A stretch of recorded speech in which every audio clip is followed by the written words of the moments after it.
Welcome back to News Geelong on this cold winter's evening as we now turn to the world of pulsating sport and our very own, yes, flying hawk himself, Nathan Currie. Thank you very much, Rollo, and let's get into another night of sport. First up tonight, News Geelong's man of the Geelong and District Football League, Cal Lowther, caught up with Inverleith's injured star Jace Kelly after their loss to Bellpost Hill last Saturday. Jace, obviously a disappointing loss. Where do you think your team broke down today? Oh, I think just probably the more we gave them a little bit of uncontested footy across half back, and then they were able to use the centre of the corridor a lot more to their advantage. And I think on the rebound they're just a really good side, and if you give them half an inch they take a mile, and they did it fairly effectively today. Obviously you've got a big game against Thompson. Where do you think your side needs to improve? What do you think Shane will do at training next week with the boys? I think, yeah, well, Thompson, you know, we had a couple of good games against them last year, so we've got to, you know, we'll take into a little bit of confidence out of that. But yeah, we just need just to put 4 quarters together, and I think it's simple as that. Just we're only playing for 2.5, 3 quarters, and we just need to up the ante a bit and apply a bit more pressure to the opposition. It'd be fair to say that your season's on a bit of a knife edge now. You probably have to start winning a lot of games to be in contention at finals. Yeah, definitely. Yeah, we know where we're at. We realise that we've let a few slide that we probably shouldn't have, and yeah, haven't got an easy run over the next few weeks. But yeah, we really know that there's probably a slim chance that we may miss finals if we don't start putting things together from now on. Also, just an injury update on yourself and Matt. Can you just tell me about where you guys are at? Yeah, I'm probably still going to be a few weeks in a cast, so until I get that off, I'll sort of know more once it's off and I can start doing my rehab. Matt Murphy is probably 3 weeks away, I dare say, from training at this stage. They found a bit more in his knee once they cleaned it out, so yeah, he'll still be probably led into it fairly gently as it goes, but yeah, hopefully after about a month I'd say he'd be up in contention for selection again. Cal Lowther there. Moving into the Ballerine Football League now, and News Geelong was down at Queen's Park to see the top of the table clash between Geelong Amateur and Queenscliff last Saturday, and it was not the epic battle everyone was expecting and wanting, with the Amos thrashing the Cooters by 50 points. The Amos started the day with 7 first quarter goals and didn't stop there, ending the day 19-18, 132 to 12-10, 82. Drysdale and their forward Simon Scott continued their good form, with Scott kicking 8 and the Hawks beating Ocean Grove by 78 points. Torquay, Anglesey and Port Arlington also had good wins, whilst Newcombe still remains winless.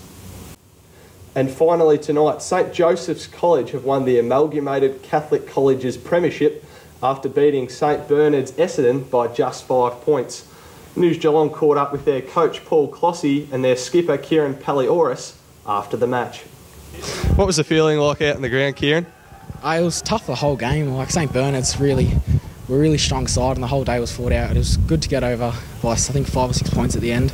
So credit to our boys for just putting in the effort and not giving up the whole time.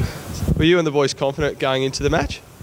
Yeah, we're a very confident side. We believe we've got a good depth, and we played really good throughout the whole season. And we've really gelled as a team, so it was good. But we felt confident. We came out and played good footy, and yeah, I was proud of the boys. Winning the grand final must give you boys a lot of confidence continuing with the Herald Shield later in the year. Yeah, I think the fact that just playing on the MCG is a real motivator for the boys to get there, and we're all real pumped, and everyone wants to play on that ground, so everyone's going to try their hardest. So, yeah. Have you got any celebrations in store for tonight, or just a quiet one? I'm not sure. Maybe go do something at school for the next couple of days, plan something. But yeah, Everyone's enjoying it. Everyone's going to soak it up, and yeah. You won by 5 points. Did you expect it to go right down to the wire? Yeah, look, we're playing against a quality opposition. St Bernard's, one thing we know about them, they just never give in. So a couple of times I thought we had them on the ropes and we just couldn't deliver that sort of knockout blow. And so I knew, and I said to the boys at 3/4 time, that they'll keep going. It might come down to the last minute, and as it turned out, that's exactly what happened. What do you think were the key factors in Joey's winning today? Look, we managed to rotate our midfield a lot today. We've probably done it more than we have any other game, so we were pretty confident at 3/4 time we'd have enough legs to run the game out. And there's probably, it comes down to a few crucial sort of moments in a game, and we probably just had a couple of guys to take a mark and to kick a goal in the last quarter just to give us a bit of breathing space. I was talking to Kieran before. Is there any chance a few of the boys could have a day off school tomorrow to go celebrate, or what's the plan? Yeah, they'd love to, but no, we can't give them a day off for that. No, hopefully we'll have a celebration at school. It's been a while since we've won an ACC Grand Final. A lot of times we just concentrate solely on Herald Shield, and I think that the ACC competition is such a good competition. It's important that we concentrate on both. So we'll give them something at school. I don't know what it'll be though. Not a day off though. Congratulations to the Joey's boys, and hopefully they do get to celebrate that at school. That's it for sport this week. I'll see you next week, but until then, it's back to you, Rollo. Thank you, Nathan. You have a good weekend, and we look forward to your sports report next Wednesday night on News Geelong. And just to reiterate, by the way, some further news for the successful St Joseph's College footy team. As Paul Clossy said, no day off as a result of winning the game against St Bernard's College. And now we turn to the world of weather, and sparkling Larni Salathiel yet to have the rock on the third finger of the left hand. It's been wet, windy and cold. Tell us more. Larni, good evening. Well, Graham, I can tell you, you're going to get me in a lot of trouble. Good evening to everyone out there. We've had some freezing cold, windy weather and pretty average temperatures for the week ahead. If you're playing sport tomorrow, partly cloudy day with some isolated showers, a maximum of 15. For Sunday, cloud increasing, some isolated showers until evening as well, a maximum of 15 again. For next week, Monday, a partly cloudy day, a top of 15. And for Tuesday, partly cloudy day, again a top of 15.